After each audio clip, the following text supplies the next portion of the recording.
देखो empty relation, empty मतलब खाली, हम कोई भी हमारा सेट है, ठीक है, उसका रिलेशन हमारे यूनिवर्सल सेट से मैच ही नहीं कर रहा, मतलब फाई, जब भी कुछ ना हो, खाली सेट होता है, हम फाई बोलते थे ना, मतलब ये साइन होता है सबसेट का, this sign symbol is use for subset, तो कोई भी मैच नहीं कर रहा तो it's empty relation. Universal relation का मतलब क्या है कि a relation in set A is called universal relation if each element of A, अब ईच जैसे ए यहाँ पे है 1 2 और इसका हर एक एलिमेंट यूनिवर्सल से मैच करेगा, हम ए को ए से मल्टीप्लाई कर दे, अब आपको कोई यूनिवर्सल रिलेशन बनता कैसे है, जो भी आपको दे रखा है ना उसको उससे मल्टीप्लाई आप कर दो, आप जब 1 2 को किससे मल्टीप्लाई करोगे 1 2 से, अब हम करके भी दिखाते हैं 1 2 को 1 2 से मल्टीप्लाई, 1 2 को मल्टीप्लाई करना है बच्चे 1 2 से। अब इसको ना वैसे हम सेट बिल्डर फॉर्म में लिखते होते हैं क्योंकि पूरा ही सेट है ना, बट मैंने इसको सिंपल ओपन ब्रैकेट में लिख दिया। 1 को पहले 1 से करेंगे क्या आएगा 1 1 2 1 1, अब देखो 1 को 1 से किया, 2 को 1 से किया, अब 1 को 2 से करेंगे और 2 को 2 से करेंगे तो क्या बन गया 1 1 1 2 2 1 और 2 2, आगे पीछे लिख सकते कोई दिक्कत नहीं है।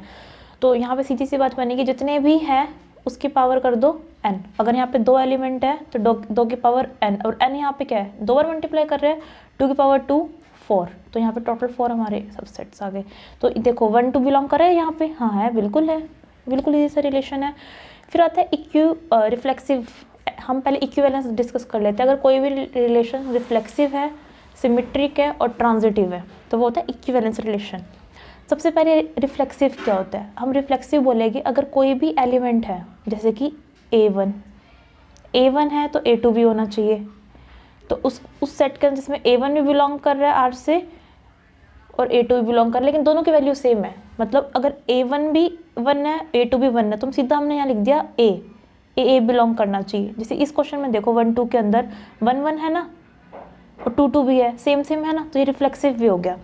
अब सिमेट्रिक में क्या होता है, अगर 1 2 है ना, मतलब इसको A1 A2 मान लो तो 2 1 भी होना चाहिए, जैसे इसमें 1 2 है तो 2 1 भी है, that is a symmetric relation. Reflexive word आया है रिफ्लेक्शन से, incident ray reflected ray angle same रहता है। अगर A1 is equal to A2 तो हम यहाँ A वर्ड यूज़ कर लेगा, तो ट्रांजिटिव रिलेशन, ट्रांजिटिव में क्या होगा कि A1 A2 बिलोंग कर रहे हैं, इस सिंबल का मतलब होता है बिलोंग करना, या आप कहोगे उल्टा ही है, हाँ ये उल्टा ही है, उल्टा ही का मतलब बिलोंग करना ही होता है मैथ के अंदर। मैथ के अंदर A1 A2 बिलोंग कर रहे हैं R से, देखो ट्रांजिटिव रिलेशन क्या होगा, अगर A1 A2 बिलोंग कर रहे हैं R से और A2 A3 भी बिलोंग कर रहे हैं, मेरी बात ध्यान सुनो, जो कॉमन है ना यहाँ पे उसको बच्चे छोड़ दो, कॉमन यहाँ पे A2 है, जस्ट लेफ्ट द A2, बच क्या गया A1 और A3, तो A1 A3 भी बिलोंग कर रहे हैं अगर आपके रिलेशन से, आर मतलब रिलेशन, इसका मतलब बिलोंग, तो आपका रिलेशन होगा ट्रांजिटिव रिलेशन। अगर A1 A2 बिलोंग कर रहे हैं आर से, A2 A3 बिलोंग कर रहे हैं, ये तो पहले से ही होएंगे, लेकिन साथ में A2 A3 भी कर रहे हैं, मतलब A1 A3 भी कर रहे हैं, तो होगा ट्रांजिटिव रिलेशन। फॉर एग्जाम्पल एक रिलेशन है 1 2 जो बिलोंग कर रहा है आर से, साथ में बोल रहा है 2 3 जो बिलोंग कर रहा है आर से, तो यहाँ पे 2 को छोड़ दो, कॉमन चीज़ को बच के गया 1 3, अगर 1 3 भी है उसके अंदर, उस रिलेशन के अंदर, तो आपका रिलेशन हो गया ट्रांजिटिव रिलेशन।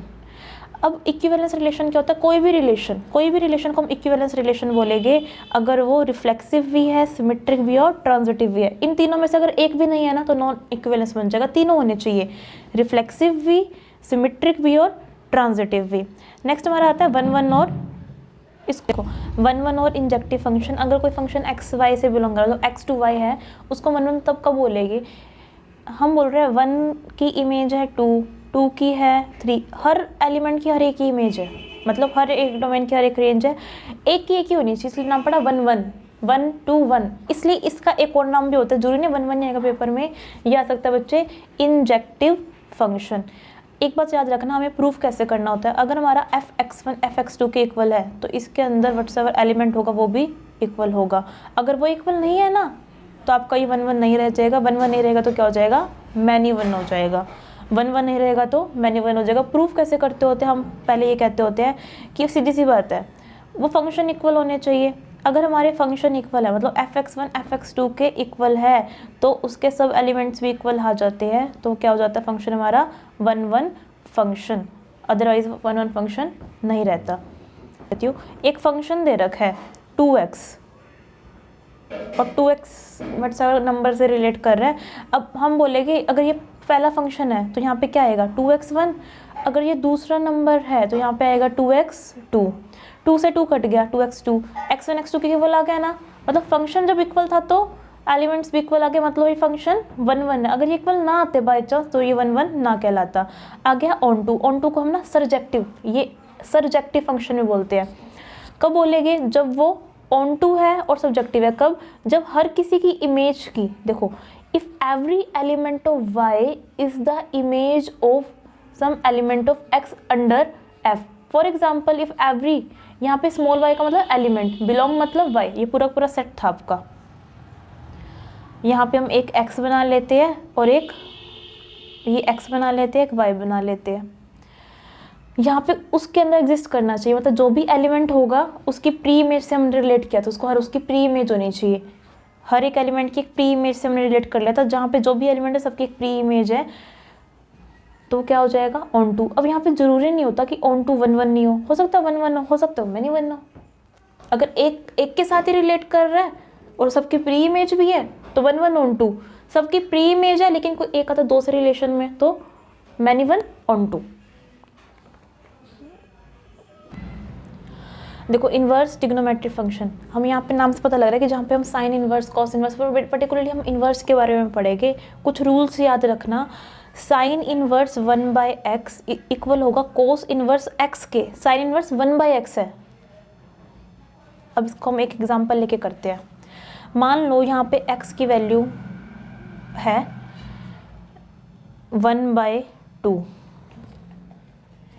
हमें पता है कि साइन इन्वर्स x की वैल्यू 1/2 रखी है, तो ये 1/2 2 तो ऊपर चला जाएगा तो x इन्वर्स 2 आ जाएगा, तो ये इक्वल होगा कोस इन्वर्स 1/2 के अकॉर्डिंग टू दिस। लेकिन यहाँ पे होना क्या चाहिए, x होना चाहिए ग्रेटर देन इक्वल टू 1 और less than equal to -1। Similarly sine का कोस से, कोस का सेकेंड से, टेंजेंट का कोट से रिलेशन होगा। अगर माइनस साइन आ जाए साइन के अंदर, मतलब साइन आ जाए -x, तो आप क्या ले लोगे, वो माइनस बाहर ले लोगे। और x बिलोंग कर रहा है -1 टू +1, ये वाला ब्रैकेट होता है बच्चे क्लोज ब्रैकेट। जो ये ब्रैकेट दिख रहा है ना आपको, इसका मतलब होता है क्लोज ब्रैकेट। बहुत इंपॉर्टेंट है ये ब्रैकेट, क्यों, क्योंकि इस ब्रैकेट का मतलब होता है वैल्यू इसकी इक्वल भी होगी, मतलब x की वैल्यू -1 के इक्वल भी होगी और -1 से बड़ी भी होगी और +1 से छोटी भी होगी लेकिन +1 के इक्वल भी होगी। लेकिन यहाँ पे अगर हो जाता है ना open bracket, by chance sine में होता ही नहीं है बट कहीं किसी और के अंदर होता है, ये होता, तो इसका मतलब है -1 से बड़ी होगी इक्वल नहीं होगी, +1 से छोटी होगी इक्वल नहीं होगी। एक बच्चे काफ़ी बार ऐसा होता है -1 +1, यहाँ तो ये ब्रैकेट दे रखा है, यहाँ ये ब्रैकेट दे रखा है, इसका मतलब क्या है, ओपन ब्रैकेट बोलते हैं इसको बोलते हैं क्लोज ब्रैकेट। तो इस साइन का मीनिंग है कि -1 के इक्वल नहीं होगी, -1 से बड़ी होगी, +1 के इक्वल भी होगी और छोटी भी होगी, मतलब पर्टिकुलरली ये साइन इक्वल का भी है और लेस देन ग्रेटर देन का भी रहेगा। साइन के अंदर जब हमारा x बिलोंग करेगा -1 से +1 के बीच में, ऑल तो -1 +1 के इक्वल भी रहेगा, तो ये माइनस साइन आ जाएगा हमारा बाहर।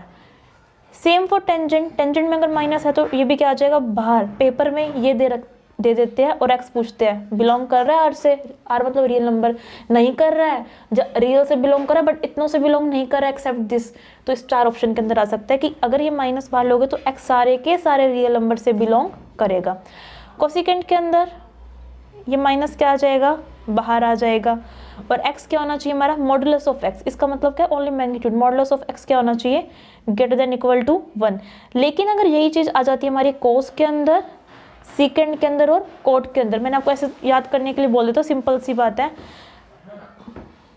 कोस से सीकेंड और कोट, जब इनके अंदर माइनस हो ना, वेरी वेरी इंपॉर्टेंट है ये क्वेश्चंस के लिए, जब इनके अंदर माइनस हो तो जो भी आंसर आएगा ना उसको पाई में से माइनस कर दो, उसको पाई में से माइनस कर दो। फॉर एग्जांपल आपको ना पेपर में ये दे दिया बच्चे, कोई भी -x की वैल्यू दे दी,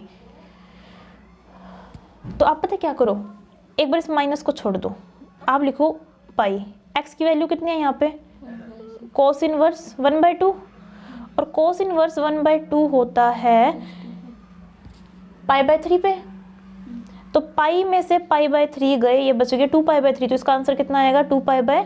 3। तो इस तरीके से सॉल्व करने होता है ये क्वेश्चन। अगेन दोबारा सुनो बच्चे, अगर यहाँ पे कोस सिंपल होता है, कोस इनवर्स 1/2, तो हम कुछ नहीं सोचते, हमें पता है भाई 1/2 तो आता है 60 डिग्री पे, 60 डिग्री π/3 होता है। लेकिन यहाँ पे अगर आ जाए माइनस, तो आप क्या करो, पाई में से 1/2 पे वैल्यू कितनी है, π/3 ना, माइनस कर दो। एलसीएम लोगे तो कितना आ जाएगा 3 पाई माइनस पाई होता है 2 पाई, मतलब माइनस की वैल्यू आएगी, माइनस की वैल्यू आएगी 2 π/3 पे। अब ये काम किस किस में करना है, कोस में करना है, माइनस में आ जाए पाई में से माइनस, सेकेंड में करना है और कोट में करना है। फिर आपको याद होना चाहिए कब किस एक्स किससे बिलोंग कर रहा है, तो एक्स यहाँ बिलोंग कर रहा है इक्वल टू और greater than -1 to equal to और लेस देन +1। और यहाँ पे मॉडुलस वही सेम है, मॉडुलस उसका ग्रेटर देन इक्वल टू 1 है, और यहाँ पे कोट्स में वो रिलेशन एक्स बिलोंग कर रहा है हमारे सारे रियल नंबर से। सम अदर फॉर्मूला कि जब भी हम साइन इनवर्स और कोस इनवर्स एक्स करेंगे, एंगल हमारा सेम, मतलब नॉट एंगल वैल्यू है ना, अगर ये हमारा सेम है तो दोनों का हमेशा सम क्या होगा 90 डिग्री। सेम टेंजेंट और कोट का करोगे तो सम क्या होगा 90 डिग्री, कोसेकेंट और सेकेंट का करोगे तो सम क्या होगा 90 डिग्री। बट आपको पता होना चाहिए एक्स बिलोंग किससे कर रहा है, ऐसे नहीं कहीं से भी उठा के दे दो और आप π/2 कराओ, यहाँ पे 2 वैल्यू दे रखी हो एक्स की, तब नहीं होगा ये अप्लाई। ये एक्स बिलोंग करना चाहिए -1 टू +1 के बीच में और इक्वल। टेंजेंट और कोट में बच्चा कहीं से उठा लो, कोई रियल नंबर आ जाए, लेकिन कोसेकेंट और सेकेंट के लिए क्या होना चाहिए, modulus of x greater than equal to 1। देखो मैट्रिक्स है क्या, यहाँ पे रेक्टेंगुलर है, स्क्वायर भी हो सकता है। हम रिप्रेजेंट क्या करते हैं मैट्रिक्स के अंदर, नंबर, सिंबल, क्वांटिटी, अल्फाबेट्स। आप कहोगे मैथ में तो ये बस रट्टे लगा रहे हैं, रट्टे नहीं लगा रहे आप जो ये मैट्रिक्स पढ़ो ना, इसका कंप्यूटर साइंस में, बायोलॉजी में, बायो इन्फॉर्मेटिक्स में बहुत यूज है। हम पूरी सीक्वेंस चेक करते होते हैं मैट्रिक्स के हेल्प से, हम रो लेते हैं, कॉलम लेते हैं, देखते हैं क्या इससे मैच हो रहा है, डायगोनल पूरा बनाते होते हैं। अभी आप मैथमेटिक्स पॉइंट ऑफ व्यू से पढ़ोगे और कुछ प्रॉपर्टीज पढ़ोगे। बस करना क्या है आपको, यहाँ पे सबसे पहले मैट्रिक्स क्या, रेक्टेंगुलर एरे है, टेबल है नंबर की, सिंबल की, एक्सप्रेशंस की, जिसको हम अरेंज करते हैं रो और कॉलम में। अब ये रो और कॉलम क्या होता है ना, हमें ये पता होना चाहिए कि ये रो और कॉलम क्या है। रो होती है बच्चे हॉरिजॉन्टल लाइन, रो होती है हॉरिजॉन्टल लाइन, और कॉलम होती है हमारे पास वर्टिकल लाइन। जो लंबी लंबी लंबी है वो होगी कॉलम, और जो हॉरिजॉन्टल है उसको हम क्या बोल देंगे, रो बोल देंगे। अब डिपेंड करता है कितनी रो है और कितनी कॉलम है, वही हो जाता है मैट्रिक्स का ऑर्डर। ऑर्डर स्मेल वाला ऑर्डर नहीं, ORDER ऑर्डर। अब मैट्रिक्स को रिप्रेजेंट करते हैं नंबर ऑफ रो मल्टीप्लाई में number of column. Here M represent कितनी रो है, N रिप्रेजेंट कितने कॉलम है। मान लो कोई किसी मैट्रिक्स के अंदर, हम इसी मैट्रिक्स का एग्जांपल लेते हैं, इसमें 3 रो है और 3 कॉलम है, तो ये मैट्रिक्स कितने का बन गया 3 × 3 का। ऐसे ही 2 रो है 2 कॉलम है तो 2 × 2 का, 2 रो 3 कॉलम है तो 2 × 3 का। तो अलग अलग टाइप के ऐसे क्या हो सकता है हमारे पास मैट्रिक्स हो सकते हैं। अब हम करेंगे मैट्रिक्स की प्रॉपर्टी। मैट्रिक्स के अंदर एक बात याद रखना, जब हम 3 मैट्रिक्स ले रहे हैं, 3 मैट्रिक्स A, B और C, कोई फर्क नहीं पड़ता, आप BC को पहले मल्टीप्लाई कर लो फिर A से मल्टीप्लाई कर लो, या फिर आप पहले AB को मल्टीप्लाई कर लो फिर C से मल्टीप्लाई करो, आपका आंसर सेम ही आएगा। हो सकता है पेपर में 2 ऑप्शन दे रखे हो, एक में नॉट इक्वल लिख रखा हो, याद रखना आंसर क्या होगा, सेम ही होगा। हाँ, एक बच्चे गलती करके आते हैं, AB जरूरी नहीं है BA के इक्वल होगा, ये जरूरी नहीं है BA के इक्वल होगा। लेकिन 3 मैट्रिक्स है, पहले आपने कर दिया BC को मल्टीप्लाई, बाद में A से कर रहे हो सकता है पहले आपने AB को कर दिया बाद में C से करो, आंसर क्या आएगा, सेम आएगा। अब हम तो 3 मैट्रिक्स की बात कर रहे हैं, अब तीनों को ऐड करना है, मतलब 2 को पहले हमने मान लो B और ऐड का पहले बता देती हूँ, A B C को ऐड करना है। अब तीनों को ऐड तो करोगे नहीं, पहले आपने B और C को ऐड कर लिया, फिर जो आंसर आएगा उसको A में ऐड कर दिया, और हो सकता है पहले आप AB को ऐड कर लो उसमें C ऐड कर दो, आंसर क्या आएगा, सेम आएगा। अब यहाँ पे हो सकता है 2 को प्लस करना हो 1 से मल्टीप्लाई करना हो, तो आप पहले B + C को प्लस कर लो, A से मल्टीप्लाई करो, या फिर हम सिंपल बचपन में क्या करते थे, भाई जो बाहर है उस अंदर वाले को मल्टीप्लाई कर दो, AB + AC। हम पहले इन दोनों को मल्टीप्लाई करेंगे बाद में प्लस करेंगे, तब भी आंसर सेम आएगा। किसी भी मैट्रिक्स को आइडेंटिटी मैट्रिक्स है, यहाँ पे आई शो करता है आइडेंटिटी मैट्रिक्स। मान लो कोई मैट्रिक्स 2 × 2 का है, 2 × 2 मतलब उसके अंदर 4 एलिमेंट है। अब पेपर में आ जाए नंबर ऑफ एलिमेंट्स निकालो, तो क्या करो, अपना ऑर्डर लो। ऑर्डर का फॉर्मूला होता है बच्चे M × N। इसमें मान लो 2 है, रो 2 है, कॉलम, अब पेपर में पूछेगा एलिमेंट्स कितने, आप बोलना 4 एलिमेंट्स है, ठीक है, आपका आंसर बिल्कुल सही है। फिर पेपर में कहा इसका आइडेंटिटी मैट्रिक्स बना के दिखाओ, तो आप कहते हो आइडेंटिटी मैट्रिक्स में 4 एलिमेंट है, यहाँ पे आ जाएगा हमारे पास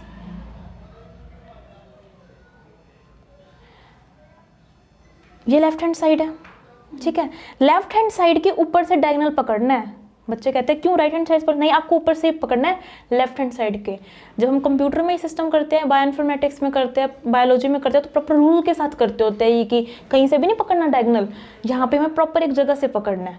डायगोनल तो ये भी है ना, कहने में तो डायगोनल ये भी है हमारा, तो हम इसको 1 1 ले लेते हैं, क्या फ़र्क पड़ता है। लेकिन हमें लेफ्ट हैंड साइड, मेरे हाथ के लेफ्ट हैंड साइड है, लेफ्ट हैंड साइड के अबव से पकड़ना है, नीचे की तरफ आना है, ठीक है। आपको नीचे की तरफ आना है, ये एलिमेंट होने चाहिए 1 1 और इसके और सारे क्या होने चाहिए 0। मान लो 3 × 3 का मैट्रिक्स, आइडेंटिटी मैट्रिक्स क्या बनेगा 1 1 1, बच्चों सबको कर दो 0, बन गया ये 3 × 3 का आइडेंटिटी मैट्रिक्स। इसका डिटर्मिनेंट सोल्व करोगे ना तो आंसर इसका क्या आएगा 1 नहीं आएगा, चेक करके देख लो, 1 1 जा 1, 0 0 जा 0, आंसर कितना आ गया 1। आइडेंटिटी मैट्रिक्स का हमेशा वैल्यू होती है 1। अब सीधी सी बात है, फिर फर्क पड़ता है कि आइडेंटिटी मैट्रिक्स को मल्टीप्लाई कर लो किसी से, तो सिर्फ शो करने के लिए। आप आइडेंटिटी मैट्रिक्स को हमेशा ए से मल्टीप्लाई करोगे आंसर यही आएगा, या फिर ए मैट्रिक्स को आई से मल्टीप्लाई करोगे आंसर यही आएगा। क्यों? क्योंकि आई की वैल्यू आइडेंटिटी 1 है, कोई फर्क नहीं पड़ता इसको मल्टीप्लाई करने से। लेकिन हमें बताना होता है कि हम इसको पहले मल्टीप्लाई कर लो बाद में मल्टीप्लाई करो, रहना तो ए ही है, बिकॉज इससे कोई this not make a big difference. Next is our determinant.